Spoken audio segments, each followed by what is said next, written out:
Hola a todos, gracias por estar aquí. Espero que se me oiga bien.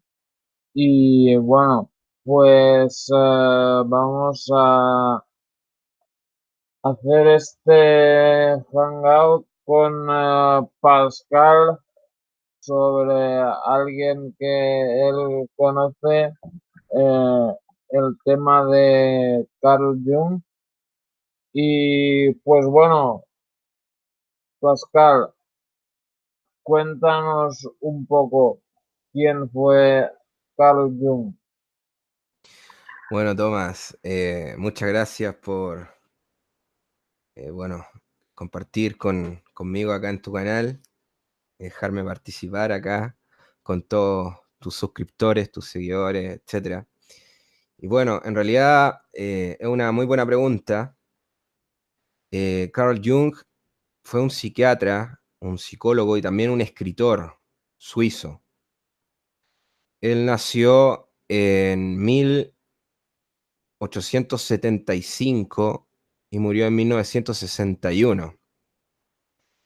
Este personaje tan importante e influyente para el nuevo entendimiento de la psicología y la medicina va a ser, digamos, uno de los pilares fundamentales que no solo se va a quedar en esta ciencia, en esta manera de entender la ciencia, que desde luego era una apertura en ese momento, sino que también va a ser un pilar importante para entender de otra manera el mundo, la realidad, la historia, las religiones, nuestra cultura. Entonces nos encontramos con no solamente un psicólogo, no solamente un psiquiatra o un escritor, sino también se dice muchas veces que Carl Jung podría haber sido un alquimista, ya que su teoría del inconsciente colectivo es sino la transmutación de la sombra y la encarnación de los arquetipos. Desde luego era un investigador, Carl Jung, importantísimo, el cual se nutrió mucho de ciertos personajes como Gustav Le Bon, que es otro psiquiatra, que escribió La psicología de las masas a finales del siglo XIX. Él hablaba de que había un alma colectiva, Gustav Le Bon. Y luego Carl Jung lo va a tomar esto y va a decir que hay un alma también colectiva, pero en nuestro inconsciente. Y lo que él va a llamar el inconsciente colectivo. Freud ya había definido el inconsciente, pero como un inconsciente personal. Es decir, tenemos un consciente, un subconsciente y un inconsciente personal. Perdón. Y eso se asocia a la familia, el inconsciente personal. Pero Carl Jung fue más allá y dijo que había un inconsciente colectivo, no solamente un inconsciente personal, sino también un inconsciente colectivo. Y en este inconsciente colectivo nos encontramos con arquetipos. Estos arquetipos se encarnan, al igual que se hace en el mundo de la magia, con algunos ciertos ritos. Para eso Carl Jung investigó un poco el mundo de la magia, el mundo de la alquimia y la filosofía oculta. Nos estamos enfrentando a un personaje que nos muestra otra manera de entender el mundo desde la ciencia, desde la historia y desde la cultura. Ahora, por ejemplo, yo tengo una carta acá, que es una carta natal, que es la carta de Carl Jung justamente, y voy a compartir pantalla para que podamos profundizar en algunos rasgos de la personalidad. Eh, ¿Sí? Sí, sí, adelante. Perfecto, sí. Por ejemplo, vemos que Carl Jung tiene Saturno en Acuario, en el grado 24 de Acuario. ¿Esto qué significa? Que él se enfrenta hacia los demás, que es su personalidad, la casa uno, el ascendente, se enfrenta hacia los demás como una persona sabia, como una persona que la cual, digamos, escucha a los demás, le puede dar consejos a los demás, con un alto sentido de la espiritualidad, como si fuera un padre arquetípico. De hecho, es un psiquiatra y hizo un poco de psicoanálisis basado en Freud. Muchas veces se dice que era discípulo, pero yo no lo considero así. Yo lo considero más bien una especie de colaborador de Freud, de Sigmund Freud. Y este Saturno nos habla de esta espiritualidad que tiene Carl Jung para enfrentar la vida, para enfrentarse hacia los demás y para encontrarse a sí mismo, digamos, en el concepto de persona, que él también llamaba. El concepto de persona tiene que ver con máscara, con la máscara, persona viene en griego máscara, y es sino, eh, digamos, el magnetismo hacia nuestro yo, que es nuestro consciente. Entonces el consciente, el yo de Carl Jung en este caso se manifiesta a través de esta sabiduría espiritual que él maneja y que va a llevar por medio de sus experiencias hacia los planos de la ciencia, por sobre todas las cosas. Ahora, esto sugiere grandes transformaciones. De hecho, vemos la cuadratura que hace con Plutón en la casa 3, y esta cuadratura, por ejemplo, nos muestra ciertos obstáculos que tuvo Jung en su vida. De hecho, el mismo libro rojo de Jung lo escribe casi volviéndose loco. Se dice que Carl Jung estaba psicótico cuando estaba escribiendo el libro rojo y estaba analizando sus sueños y teniendo visiones arquetípicas sobre esto. Por lo tanto, la cuadratura con Saturno-Plutón nos muestra algunos obstáculos que van a transformar la vida de Jung, pero una transformación, una transmutación importante, la cual lo va a llevar a convertirse en un gran personaje de la historia en el mundo de la ciencia. Vemos que este Plutón también, que está en el grado 23 de Tauro, nos muestra la suspicacia que tiene para conectar con las otras mentes. Las mentes, digamos, como análisis. Sugiere un gran sentido de la intelectualidad y de la comunicación, Plutón, porque Plutón rige la casa 8, por ejemplo, y la casa 8 corresponde a Escorpio, no habla de la profundidad de nosotros mismos. Muchas veces se relaciona con lo oculto, con el área muy introspectiva de nosotros, nuestras personas, y también hacia la muerte. Plutón se relaciona con la muerte. Con esta transformación, por lo tanto, porque la muerte no termina con la vida, sino que la vida se va transformando con el paso del tiempo. Por lo tanto, podemos sugerir la muerte como una transformación, en este caso con Plutón en casa 3, y no habla de esta transformación con Saturno, con esta personalidad que él tiene y se presenta hacia los demás, incluso para generar nuevas tendencias de pensamiento, porque está en Acuario, por ejemplo, se manifiesta con un líder. Entonces Plutón en casa 3 siempre nos llama a esta tendencia que está en la persona del psicoanalista, del intelectual, de la persona que puede comunicar y tiene la capacidad mental para entender diversos tipos de cultura y poder enfrentarlo perfectamente a un trabajo riguroso científico. Ahora, el signo Acuario también es un signo científico. Nos encontramos con una persona que es científica. Nos encontramos con un médico, por ejemplo. También tenemos a Urano, por ejemplo, en casa 7, que hace conjunción con el Sol, que hace un orbe en el descendente, en el signo de Leo. Por lo tanto, vemos este sentido de la liberación que tiene Jung de salirse de ciertos esquemas culturales que se venían dando en ese momento para generar, sino, nuevas maneras de entender el mundo, nuevas maneras de entender la realidad. De hecho, Jung supuestamente habría discutido con Freud, porque Freud tenía una teoría en el psicoanálisis que nos habla de los arquetipos y su relación con el judeocristianismo. De hecho, se decía que Freud, en su psicología, enseñaba un poco de religión, que estaba muy unida al mundo religioso, que no enseñaba ciencia, que no hacía ciencia, en el fondo.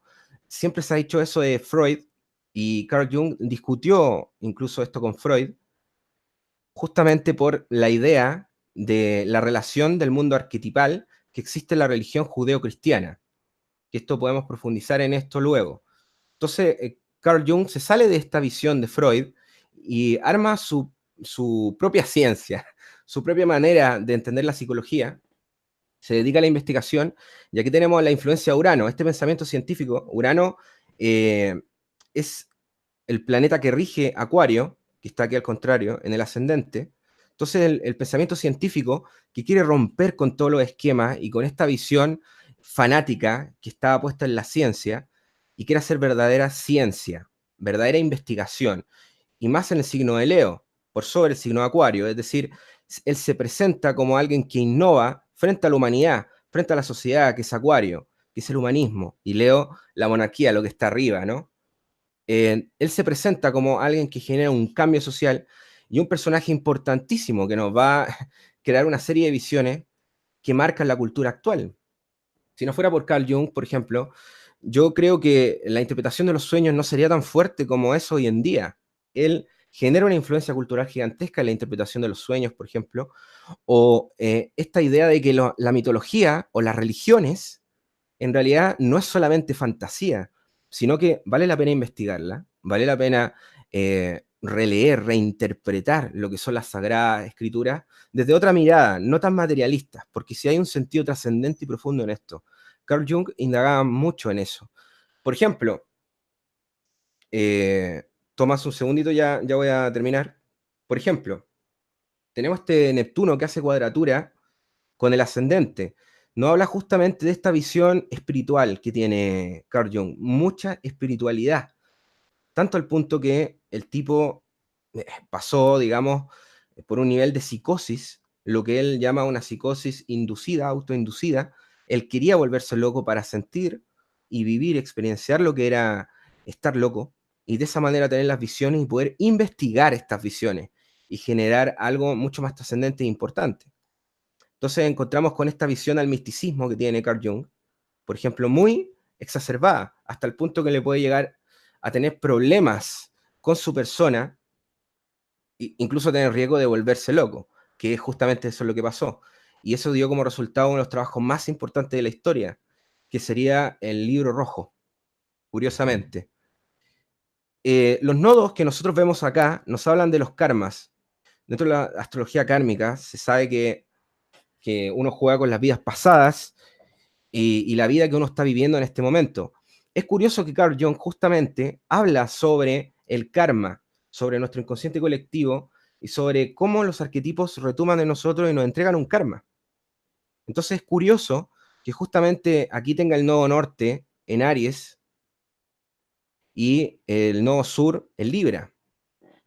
Es justamente esta idea de la espiritualidad, porque Libra es el otro, y Tauro en Aries, Tauro que es la casa 2, por eso digo Tauro, casa 2 es Tauro, para que se vaya entendiendo la gente que no sabe astrología.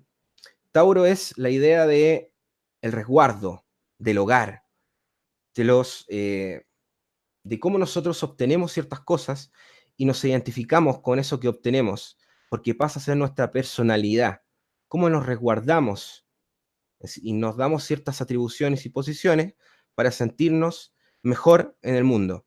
Entonces, por lo tanto, Carl Jung aquí nos habla de que se olvida de todo esto, de esta visión, de este inconsciente familiar, porque muchas veces se dice que él tiene vinculación con el nacionalsocialismo, con la ideología. De hecho, su familia, por ejemplo, creo que el abuelo tuvo relación con el sionismo. Por ejemplo, él se olvida de todo este tipo de cosas y va hacia la ciencia, hacia la espiritualidad, porque quiere emprender su propio camino, y que sería este nodo sur, que lo tenemos en Libra. Ahora, aparte de esta visión que es muy importante en la astrología kármica, tenemos a Júpiter en la casa 8, que es la idea del ocultismo y la expansión mental. Y tenemos a Lilith haciendo una posición, por ejemplo, con Plutón en la casa 10 en Sagitario, por ejemplo. Esto es muy interesante, porque Lilith es sino la idea de la sexualidad y de los instintos profundos. En la casa 10 nos dice que Carl Jung podría buscar, y de hecho así lo hizo, una pareja en la posición de su trabajo, en el área de su trabajo, por ejemplo, en lo que sería la medicina o la ciencia. En este caso sería Emma Young, que sería su pareja, que también es psicoanalista. Entonces la carta nos revela, y sobre todo este Venus en casa 6 también, haciendo un trígono con la rueda de la fortuna, nos revela, sino este instinto y esta relación que existe en el trabajo de Jung, o la área a la cual se dedica, que es la medicina y la ciencia, con Lilith, que son las pasiones, las sexualidades y el amor, también Venus, que es lo romántico. Él es un enamorado, un idealista, que incluso encuentra el amor en lo que él hace. Y eso es muy interesante y para la gente que lo ha experimentado y que lo ha sentido, es muy apasionante que tu pareja también haga cosas similares o puedan trabajar juntos en una área. Eso demuestra Lilith en la casa 10 y es muy interesante. Bueno, podría seguir, pero yo creo que con esto es suficiente. Hay un par de preguntas. Vamos a ver. Señor Mustio pregunta a ver si se toca el tema de Jung y su opinión sobre la alquimia como protopsicología. Sí, perfecto. Carl Jung hablaba de la sombra. Y esta sombra es, sino, para entendernos de una manera simple, un aspecto de nuestra psiquis, que a todo esto los griegos mencionaban la psiquis como el alma, o sea, lo trascendente, la profundidad del alma, eh, como un aspecto de nuestra psiquis, pero sombría, oscura, la cual nosotros en la cotidianidad no somos capaces de darnos cuenta de este aspecto y profundamente somos sumergidos por esta sombra, la cual nos influencia continuamente, continuamente, todos los días, y nos atribuye a ciertos personajes. Entonces uno va por la calle creyéndose Pascal, por ejemplo, que sería mi nombre, o creyéndose algo, un yo, se ancla su yo, porque es incapaz de ver la sombra que hay del inconsciente, lo trascendente, que somos más que un yo, que somos más que la multiplicidad de los yoes, como decía Gurdjieff. Entonces, por lo tanto, la sombra consiste en transmutarla. Ahora, uno no tiene que pelear con su sombra, que es todo lo que no quiere aceptar de la realidad. En realidad uno tiene que aceptar la sombra e iluminarla con el entendimiento. Y para eso está en la técnica de Carl Jung, justamente. Ahora, yo también utilizo, por ejemplo, el tarot, los arcanos mayores del tarot. Con los arcanos mayores del tarot tú puedes transmutar perfectamente la psiquis de una persona y puedes hacer una terapia increíble. De hecho, Carl Jung escribe un libro sobre tarot con Sally Nichols y hablan de la importancia del camino del tarot, de los arcanos mayores, como personajes que van haciendo un proceso espiritual hacia la conclusión que es la transmutación final de la sombra. Es decir, transmutar todo lo que nosotros ignoramos y no queremos aceptar, transmutarlo y poder convivir con eso y así tener un ser sano, un self, que se podría decir, sano. Entonces la idea de la sombra es sino justamente una visión alquimista, la cual me parece que Carl Jung en ese sentido es un alquimista, porque investiga todo esto, investiga cultura antigua, él viaja, se mete en la visión de los ritos, en la espiritualidad antigua, en la religión. De hecho, él menciona a Cristo como un arquetipo, como un ser que da lo mismo si existió o no. Lo importante es que es un arquetipo que nos muestra la transmutación del ser, así como lo podría hacer Baphomet, por ejemplo. Baphomet. Ustedes van a decir Cristo Baphomet, pero bueno, Baphomet es una visión alquímica de los templarios y nos muestra exactamente lo mismo. Entonces la visión esotérica de Cristo la toma Carl Jung, eso es muy interesante, y nos muestra un Cristo, por ejemplo, que a lo mejor no es importante si haya existido o no, y que no carga culpa, sino que es un Cristo, que todos nosotros somos ese Cristo, que somos una humanidad, la cual tenemos que hacer un camino y enseñar también a otros, comunicar, mostrar amor y todas las enseñanzas. Todo eso lo decía Carl Jung. Por lo tanto, la visión de la alquimia de Carl Jung es, digamos, una visión moderna de lo que es la alquimia clásica y la alquimia medieval. Es sino eso, una reinterpretación de la alquimia, pero llevado hacia una visión moderna para que la gente lo pueda entender. Sobre todo en ese momento era muy necesario, ya que el psicoanálisis estaba acabando con las mentes de todos.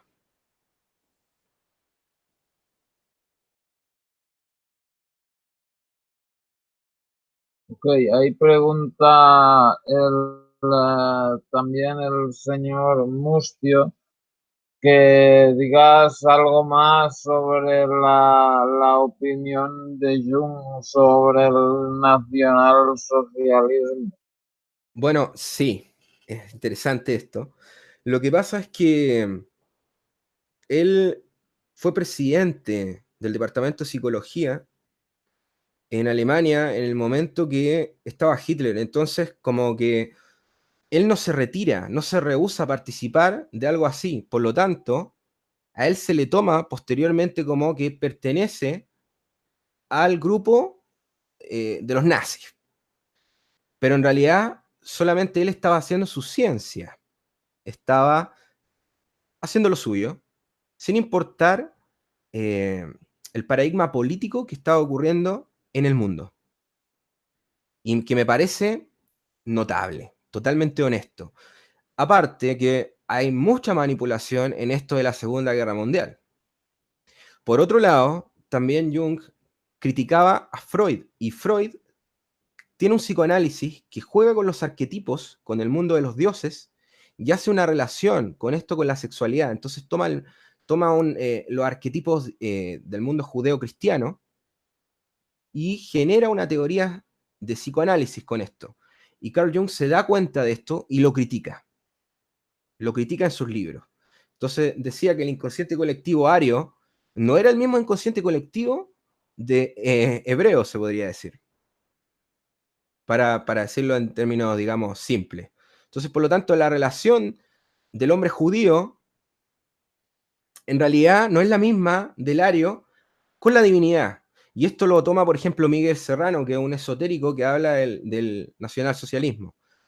La relación es diferente. Ahora, ¿por qué es diferente? Porque el mundo de los arquetipos es el mundo de los dioses. Y estos arquetipos se encarnan en la psique humana. Entonces, por ejemplo, si tú vas creyéndote un arquetipo, ahí empieza la enfermedad y es lo mismo que dice la neurociencia. Es decir, cuando el cerebro, un aspecto del cerebro solamente funciona, una parte del cerebro funciona y las otras se bloquean, entonces tú vas con solamente una red de neuronas funcionando por la vida, porque tienes un yo, digamos, muy limitado. Cuando eso ocurre, empieza la enfermedad. Y así también lo toma Carl Jung en la psiquiatría. Entonces, por lo tanto, el yo se encarna con el arquetipo. ¿Y cuáles son los arquetipos que se encarnan? En realidad los arquetipos que se encarnan son símbolos, símbolos que también nos dan a entender dioses, dioses. La mitología griega está llena de dioses. De hecho, el concepto de Edipo y de Electra, por ejemplo, en psicología, esto de que, por ejemplo, un hombre se enamora de su madre o busca parejas que se parezcan a su madre, por ejemplo. Todo ese tipo de cosas se recoge desde la mitología griega, se recoge en el cristianismo, por ejemplo, en la idea de que Cristo y María hay como un amor que pareciera que como si fueran pareja en algún momento, no solamente que es madre-hija, madre-hijo, sino que hay como un amor trascendente. Y esto se puede ver en la pasión, se puede ver en la manifestación, porque hay un amor que es incestuoso, pero a nivel psicológico. Es a nivel psicológico, no es a nivel físico, obviamente, porque si no sería como una especie de generación, sino que es a nivel psicológico. Y esto se recoge en muchos mitos. Esto lo ve Carl Jung, por ejemplo, y ve que hay una relación en todas las religiones, en las mitologías. Entonces, todos los mitos y las religiones nos muestran símbolos y arquetipos y cómo el ser humano se relaciona con el mundo de los dioses y va encarnando esta manera de entender el mundo para así materializarlo en la vida y convertirse en ese Dios que es. Porque al fin y al cabo de eso se trata la religión también, unificarse con eso, pero la comunión y la unificación es convertirse en Dios, no, sino que estar bajo Él toda la vida, para nada, ese es el dogma. Entonces, los arquetipos se relacionan a nivel de religiones y Carl Jung vio que a pesar de todas las personas que tenían diferentes culturas en el mundo, todas, por ejemplo, tenían los mismos visiones, los mismos símbolos. En estudios de religiones comparadas, por ejemplo, se ve eso. Y al darse cuenta de eso, hay una relación profunda que es el inconsciente colectivo. Y ahí aparecen los arquetipos y cómo el ser humano se relaciona con ellos. Por lo tanto, la manera de entender la relación de los arquetipos en el judeocristianismo no es la misma de entender que con los arquetipos, por ejemplo, en la religión o en la cosmogonía egipcia, por ejemplo, o en el budismo, por ejemplo, o en la religión hindú, por ejemplo. Es diferente. De hecho, el concepto del tiempo en la religión hindú es muy diferente. Ahí hay un tiempo que no habla del eterno retorno, por ejemplo, que decía Nietzsche, no como un tiempo lineal, como nosotros lo entendemos en el mundo occidental. Entonces, sino la relación con el inconsciente colectivo es sino la relación con los arquetipos y con los símbolos. Y bueno, él tenía algo que ver con todo esto del esoterismo nazi. Yo creo que cuando él está planteando la idea de que el mundo arquetipal que maneja el judeo cristiano, por ejemplo, yo creo que cuando él da a entender este tipo de cosas, y luego él dice de alguna manera que es diferente al inconsciente colectivo ario, yo creo que de alguna manera él está planteando una visión esotérica de la realidad, que, como dije, Miguel Serrano, que es un esotérico, que habla mucho del nacionalsocialismo, cita a Jung y lo toma todo esto. Entonces, por lo tanto, a lo mejor no es que él haya querido plantear un esoterismo, lo estoy hablando desde el punto de vista oficial, ojo, desde luego que las conspiraciones pueden decir otras cosas. Pero sin embargo, aunque él no haya querido, como le dijo Freud, él generó una apertura hacia el ocultismo, que se venía dando en ese momento. El mismo Aleister Crowley citaba a Freud. Imagínense Jung, que es mucho más esotérico que Freud. Entonces, obviamente, sí influenció el esoterismo nazi, aunque no queramos aceptar de una manera indirecta, porque todos estos escritores esotéricos del nacionalsocialismo luego empiezan a escribir sobre Jung o empiezan a hablar de él, tomándolo como ejemplo o citándolo en su obra. Así que claro, obviamente. Ojo, no es lo mismo que decir que el tipo quería hacerlo, porque se le acusa de muchas cosas a Jung, de que es nazi y todo esto. Yo pienso que es más bien indirecto, por eso lo explico. O sea, tampoco acabo de entender mucho eso de que él quería estar loco para saber lo que se siente y tal, porque, o sea, la mayoría de locos no son conscientes de que están locos. Ellos se piensan que están normales. Lo que pasa que, bueno, yo qué sé, para ellos los locos somos nosotros. Mira, ¿sabes lo que pasa, Tomás? Que cuando él lo que dice, cuando él plantea sobre volverse loco, digamos de una manera consciente, solamente está haciendo una investigación introspectiva. A lo mejor tal frase como que genera un impacto. Es como, ¿de qué está hablando este tipo? Esto no es ciencia. Si quiere jugar al místico, que se vaya a tomar ayahuasca. Pero por favor que no se meta en nuestros asuntos tan científicos. Pero en realidad, lo que está haciendo Jung es, sino, plantear una nueva forma de investigación, que es notable. Porque qué mejor que experienciar esto. Y es como el viaje de Gilgamesh, es como el viaje del héroe, es como el viaje que tiene que hacer el personaje para, si no, eh, transmutar su alma.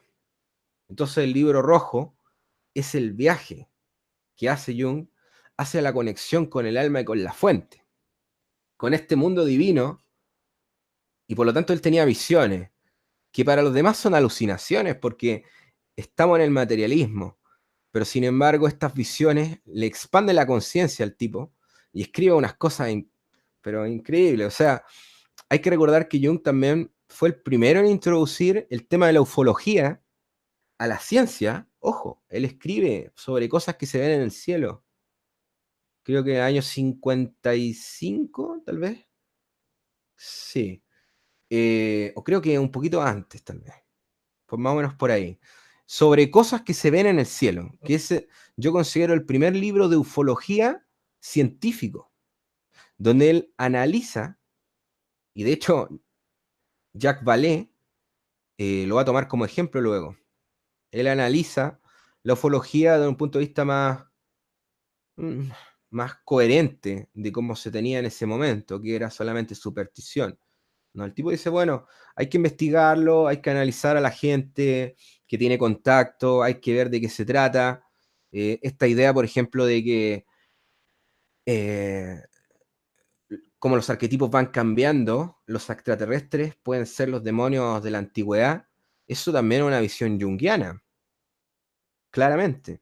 Porque si de repente en la época medieval tú tienes a un tipo que tiene visiones con unos seres que se aparecen y luego en otra época es lo mismo, pero los seres son como diferentes, son como androides, son como grises, el arquetipo cambia, la visión cambia, entonces por lo tanto el contexto dimensional cambia, lo mismo que decía Jacques Vallée, y de esa manera se manifiesta claramente la visión de que el arquetipo ha cambiado y por lo tanto la visión ha cambiado, pero estamos hablando del mismo fenómeno, por lo tanto, y esto es lo que sería las teofanías, el camino a Magonia y todas estas cosas que luego va a escribir Jacques Vallée, que lo influencia Carl Jung. Entonces, por lo tanto, esto de volverse loco es una gran investigación que él hace y que le sirvió como una manera de entender lo que era el profundo del inconsciente colectivo, la profundidad del inconsciente colectivo, y también tener visiones que luego él va a poder plasmar en el libro rojo, una serie de visiones importantísimas, súper interesantes. Este libro rojo que es como un libro esotérico que plantea Jung. Es como un libro esotérico en el fondo, porque es como puras, son como símbolos. Entonces estos símbolos que son arquetipos, en realidad nos muestran una trascendencia. ¿Sí, Tomás? Ahí dice Lucas Hibbert que los dibujos de Carl Jung del libro rojo, como Filomón, son parecidos a las figuras de los Wingmakers. Bueno, no sé qué es eso de Wingmaker, pero bueno. ¿Tú sabes algo de eso? No, la verdad es que ahí yo no sé a qué se está refiriendo en realidad. Bueno, pero conoces los dibujos, ¿no? No sé. Claramente, claramente, sí. Pero no sé, pero no entendí la última palabra. No sé si makers, como que no entendí muy bien eso. Pero o sea, él era dibujante también y que expresaba con sus dibujos. Bueno, en realidad eran sueños que él tuvo en esto, y visiones que él tuvo, que es como una especie de psicosis, la cual él se sumergió en ese momento, que fueron varios años, y es también donde se separó del psicoanálisis de Freud y todo eso. Y estos símbolos que tenía, que veía, él y visiones, al igual que eh, manifestaciones de dioses, por ejemplo, manifestaciones arquetipales, una serie de símbolos que están en nuestro inconsciente y que hoy en día, digamos, nos muestran, por ejemplo, a nivel superficial, una cultura antigua. Bueno, pero para Jung, esa cultura antigua en realidad nos estaba mostrando una enseñanza. Por ejemplo, voy a contar una experiencia. La otra vez me escribió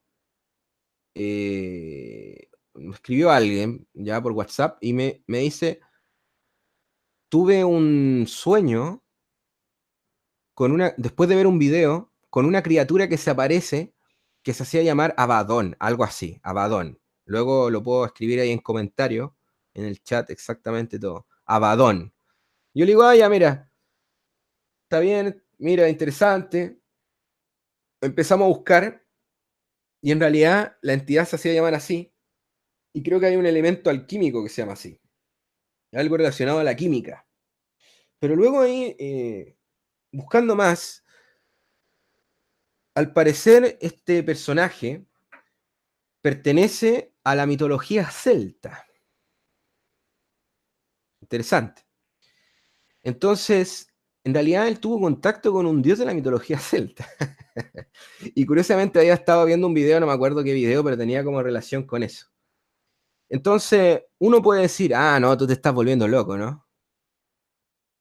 O puedes indagar en esto y darte cuenta que la visión que tiene la persona es el contacto con a lo mejor con algún dios de alguna religión o alguna cultura que se está manifestando en ese momento. Entonces, lo importante para entender este tipo de cosas es que la persona investigue la historia del dios o del personaje que supuestamente se está apareciendo. Si se te aparece Ra, por ejemplo. Bueno, vamos a ver la historia de Ra para así entender cuál es la enseñanza que hay detrás de la manifestación arquetípica. A Jung le pasó eso. Él tenía visiones, iba escribiendo sobre esto, pero lo que significaba en profundidad el símbolo y la visión.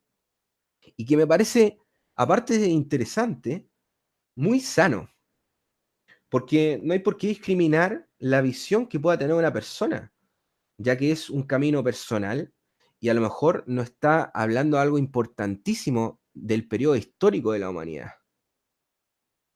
De hecho, él, Carl Jung, supuestamente había visto que se iba a originar la Segunda Guerra Mundial a través de sueños. Los sueños, si no, son visiones. Entonces, estamos hablando de un tipo de sueño premonitorio, de una visión que nos muestra el futuro. Entonces, por lo tanto, yo creo que la visión, desde la perspectiva junguiana, me parece muy sano para investigar a una persona y su psiqui y cómo va abordando su vida y transmutando su sombra y reconectándose con la fuente, con el inconsciente colectivo, encarnándolo. Bueno, hay pregunta Patricia de Miranda, dice, Pascal, ¿no te parece que el hecho también de, Carl Jung estar abiertos a estudios multidisciplinarios con el grupo Eranos? Por allí lo que leemos de Carl Jung es solo un fragmento. Yo creo que Patricia tiene razón, de hecho se dice que muchas cosas de Jung se han ocultado con el tiempo, ojo, como que se dice por ahí de que mucho de lo que escribió Jung está oculto, sepultado en el olvido o guardado bajo 4 llaves. Porque al parecer este tipo era un ocultista. Vamos a entender, vamos a decir las cosas como son. Al parecer, Jung era un ocultista, no sé si un mago, a pesar de que él habla del arquetipo del mago, que es la carta del tarot que están viendo en este momento, para ir un poco al tarot, que Jung habla mucho de eso. Entonces, cuando vemos a alguien que tiene un tipo de conocimiento esotérico tal, y que en su momento enseña esto al mundo y abre una perspectiva, porque no es lo mismo hablar esto ahora que en ese momento, nos encontramos con una valentía tal y una fuerza gigantesca. Eso es si no espiritualidad pura. Entonces yo considero que Jung sabía grandes secretos de la humanidad, pudo llegar a conectar eh, con, con algún sentido de la divinidad, lo que se considera en Occidente como la iluminación, por ejemplo, como se entiende, tal vez. Eh, pero lo importante es que ese conocimiento lo expandió al mundo. No se quedó en solamente lo oculto, en lo hermético, porque Freud le decía a Jung que era peligroso hablar sobre el inconsciente colectivo. Por ejemplo, si yo doy un ritual para encarnar una carta del tarot, como lo dije antes, eso es encarnar un arquetipo, eso hacía Jung. O sea, él no está hablando de lo mismo que existe en el mundo de la magia, o por ejemplo un espíritu planetario, o una camea, o una invocación, por ejemplo, al espíritu Bartzabel de Marte, por ejemplo, de la religión del Telema, por ejemplo, que entre paréntesis pueden encontrar ese video del ritual en el canal. Eso es una encarnación de un arquetipo. O sea, en realidad Jung no está hablando del mundo de la magia, de lo esotérico. Ahora, no todo esto lo entienden así. Algunas personas dicen que estas solamente son especulaciones, que en realidad Jung no quiso hablar de esto. Pero sin embargo hay que entender el contexto. Aparte que es un psiquiatra, no se va a poner a escribir un libro de magia. Pero sí puede tener un acercamiento importante y hacer entender a las demás personas que esto sí tiene relación con la psicología. Porque la psicología no es algo que se produzca encerrado en 4 paredes en un laboratorio solamente, sino que en la profundidad del alma, como dije antes, como se veía en los griegos. Entonces, claramente es un esotérico, un alquimista, y nosotros conocemos muy poco de su obra, realmente muy poco. Hay muchas cosas que se fueron publicando luego también de su muerte, etcétera. Y hay mucha gente que habla de él, muchos discípulos, muy interesante, todo, pero no es lo mismo que la profundidad de sus propias palabras. Algo muy parecido a lo que pasó con Newton, ojo, que Newton también como que se conoció muchas cosas después de él, de que era alquimista y todo esto. Bueno, esto de Jung, en su momento eran pocos los que se daban cuenta de que Jung era un alquimista. Ahora nosotros hablamos de esto, pero en su momento no se veía a Jung como un alquimista. O sea, solamente una fracción muy pequeña de la cultura eh, se asocia, se asociaba en ese momento a Jung, que en este caso serían los esotéricos, los magos, o Aleister Crowley, gente que estaba dentro del mundo esotérico. Pero la cultura en general, la sociedad, no veía, solamente lo veía como un psiquiatra, no lo veía como un alquimista. Nosotros ahora podemos entender esto después de que ocurre la New Age, porque él habla de la nueva era y de Acuario, por ejemplo. Después de la New Age y de Edgar Cayce y de todo esto, ahí recién, en los años 80, años 70, empezamos a entender de que Jung es un alquimista en realidad.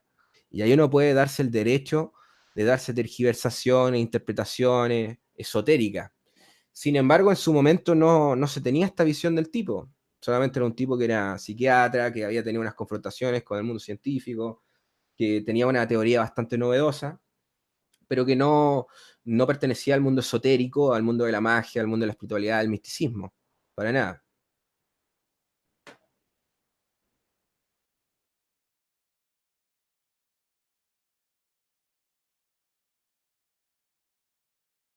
A ver, otra, Pascal, ¿estás ahí? Sí. Ok. A ver, otra pregunta. Señor Mustio dice, eh, comentar un poco otro de los arquetipos de Jung es el ánima, la imagen especulada de nuestro sexo biológico, el lado femenino in, eh, inconsciente, supongo, en los hombres y las tendencias masculinas en las mujeres. Sí, el ánimos y el ánima, el arquetipo masculino y femenino. En el caso del hombre es el arquetipo femenino, que sería la proyección de lo femenino en él mismo. Y es por eso que se producen estos cruces psicológicos de repente en la búsqueda de una pareja que se asocie a una idealización en realidad de lo que tú quieres. Y ahí es cuando se produce un quiebre. Porque en realidad ese arquetipo femenino de lo que tú buscas, lo tienes que buscar en ti mismo, que sería una alquimia interna en el fondo, Chiva Chakti. Volvemos a esta sombra. Entonces, un aspecto de la sombra, como bien dice aquí el compañero en el chat, es esta idea del ánima en lo femenino. Por ejemplo, la luna, la tierra, son arquetipos femeninos. La madre cósmica. Y así también se asocia la fertilidad, la creación, la naturaleza, eh, el hogar, las emociones, lo que nos da afecto. Toda esta relación que existe con lo femenino, con el aspecto de la naturaleza, de la madre. Y este arquetipo se va a repetir en diferentes roles, porque así como está la madre, bueno, dentro de la visión de Jung está, por ejemplo, la mujer que guarda la sabiduría, que sería Sofía, por ejemplo. Está la mujer que es más, te podría decir que más fogosa, vamos a decir así, o más carnal, más carnal, que sería Babalón, por ejemplo, Babalón, en la religión del telema de Aleister Crowley. Y así una serie de encarnaciones arquetípicas femeninas. Por lo tanto, vamos de a poquito subiendo la encarnación femenina, desde lo más material hasta lo más espiritual. El arquetipo de la Virgen también es un arquetipo femenino, pero obviamente es una mujer que es virgen, entonces es un arquetipo espiritual, es una mujer que se da a la espiritualidad, no, es todo lo contrario a la carnalidad, ¿no? Que sería como Lilith en el fondo, que es como todo lo contrario. Ahora, por ejemplo, en el Animus, que sería lo masculino, tenemos también diferentes arquetipos, que sería la encarnación del prototipo masculino en la mujer, que sería, por ejemplo, uno de ellos el arquetipo del héroe. el arquetipo del héroe, que es este arquetipo del self que se encarna como una fuerte influencia a romper esquemas, a romper paradigmas, a crear, a generar. Y para eso nos vamos a la mitología griega. Por ejemplo, en este caso tenemos a Hércules, por ejemplo, en este caso. Entonces hay una serie de relaciones con los arquetipos dentro del animus y el ánima, el cual la persona se identifica con estos arquetipos y los va encarnando. Por ejemplo, ahora entre estos arquetipos, aparte de Hércules, por ejemplo, que tenemos uno, tenemos también el arquetipo de Apolo. Apolo. Apolo era un sabio. O sea, volvemos a la mitología griega. Entonces, luego tenemos el conocimiento de, del mago, por ejemplo, el arquetipo del sacerdote. Tenemos el arquetipo de Hermes, que ya sería como el iluminado, de Hermes Trimegistro. Recordemos que hay varios Hermes, hay un Hermes en griego, Egipto, entonces hay varios arquetipos de diferentes mitologías que podemos asociar y que son prototipos femenino y masculino que se van encarnando en cada uno de nosotros y que están en nuestro inconsciente colectivo. Y que eso es lo que se asocia a los dioses, como dije antes. Toma, ¿me permite un segundo que voy a buscar un vaso de agua, por favor? Sí, claro.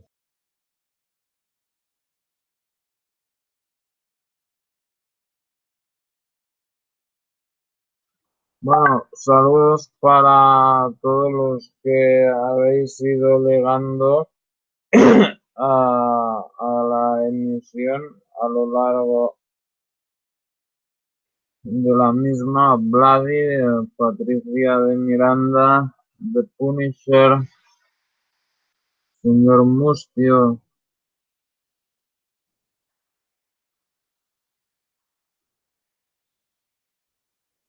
Indio Coco Monoloco, bueno, todos, ¿no?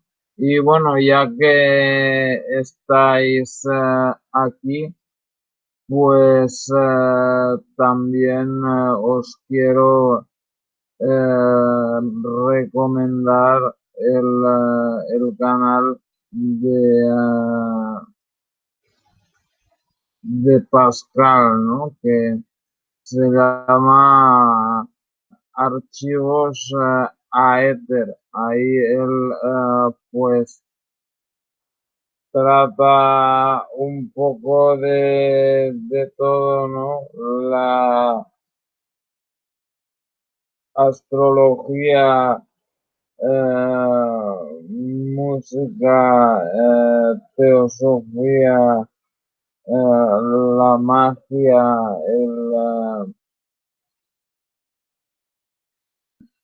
el cine y todas estas cosas, ¿no? Ahí os dejé el link en He la, vuelto.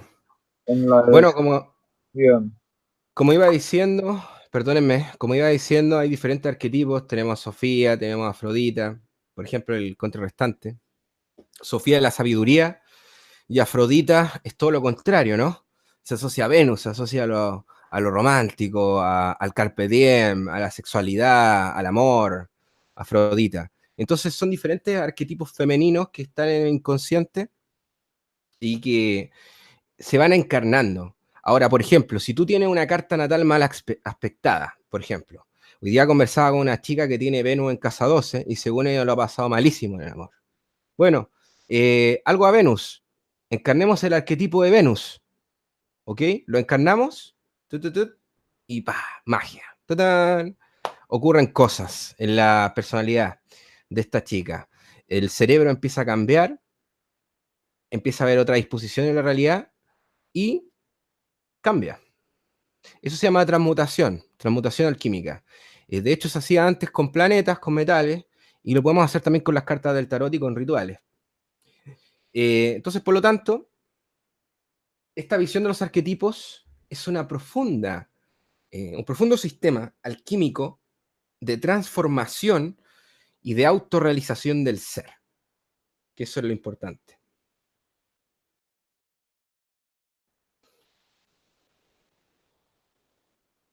¿Sí?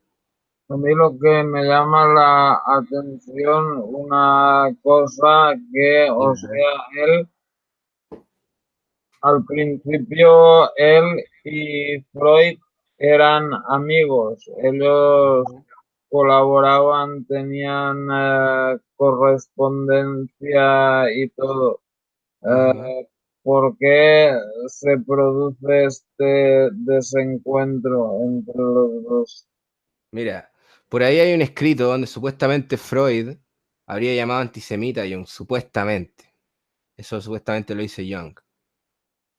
O sea, yo pienso que cuando tú tienes un pensamiento sobre las cosas, ¿cierto? Sobre la vida, tienes una visión religiosa, una visión científica, y de repente alguien te contradice, si tú eres una persona infantil, probablemente vas a tener una discusión, un debate. Eso ocurre, Tomás. Lamentablemente ocurre porque hay gente que es muy egocéntrica. O sea, se deja llevar por su ego, se deja llevar por el ego en el fondo. O sea, por la idea de, no sé, de demostrar algo en el mundo, demostrar algo en el fondo. Tener miedo a este tipo de cosas. Entonces, en ese sentido yo creo que la disputa, la divergencia que pudo haber tenido Jung con Freud, en ese sentido, claramente puede ser por más que nada un tema científico incluso. Pero sin embargo, se extrapola esto, porque las pasiones humanas son así, lamentablemente. O sea, el ser humano tiende a agrandar las cosas, maximizar las cosas, y es complejo, en el fondo es complejo. Ahora, si tú me preguntas a mí, yo pienso que Freud habría sido mucho más, tal vez, dramático en esto. Yo veo a Freud un poco más dramático que Jung, notablemente, porque tenemos un tipo que se sumerge en su inconsciente, que prácticamente se vuelve loco, hace una investigación con esta psicosis. O sea, tenemos un tipo que perfectamente tiene la capacidad de aguantar ciertas cosas, ¿no? ¿Por qué habría de tener un problema con alguien si no siquiera tiene un problema consigo mismo? O sea, pasa por un montón de cosas.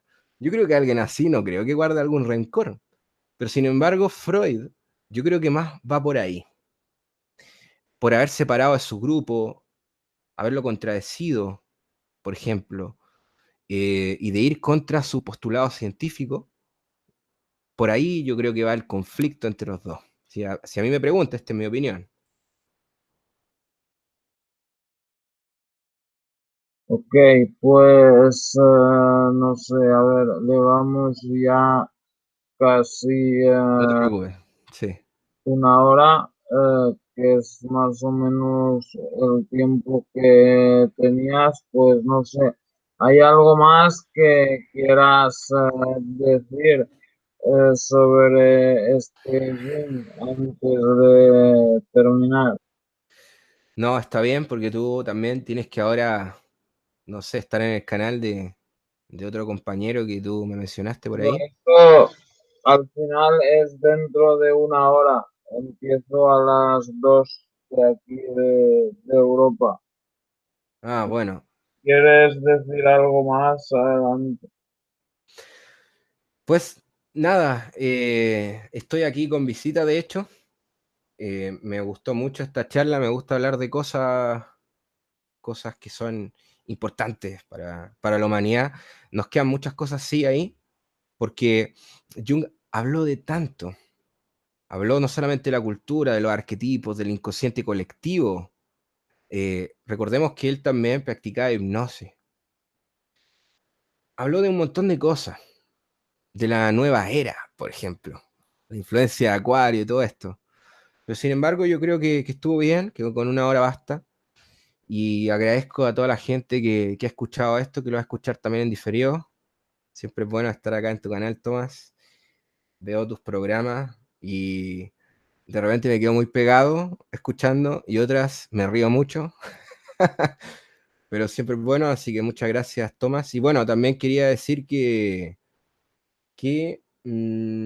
para la gente que esté interesada en escuchar un programita de magia, como siempre por ahí lo hacemos aquí en mi canal, voy a estar subiendo en los próximos días, yo creo que mañana, un video donde voy a poner un link que lo va a llevar a una radio, que es la radio FM7 en Antofagasta, donde vamos a estar con Sebastián, un gran compañero que es de Telema y la Golden Dawn, y vamos a hablar sobre magia y va a estar muy interesante ese programa, lo vamos a hacer en directo, así que los que quieran escucharlo, métanse a mi canal y si quieren también, no sé, se pueden suscribir, lo que quieran, y van a ver el video y los va a llevar a esto, que va a estar muy interesante, el domingo a las 22 horas de Chile. Y bueno, eso, muchas gracias, Tomás. Ok, perfecto. Pues dentro de una hora sí, yo estaré en el canal de Edgar, El despertar de la conciencia, si todo va bien, como ha dicho Pascal. Y bueno, pues ya haremos otro hangout con Pascal cuando podamos. Ok, pues Genial. nada. Muchas gracias a todos y buenas noches. Chao.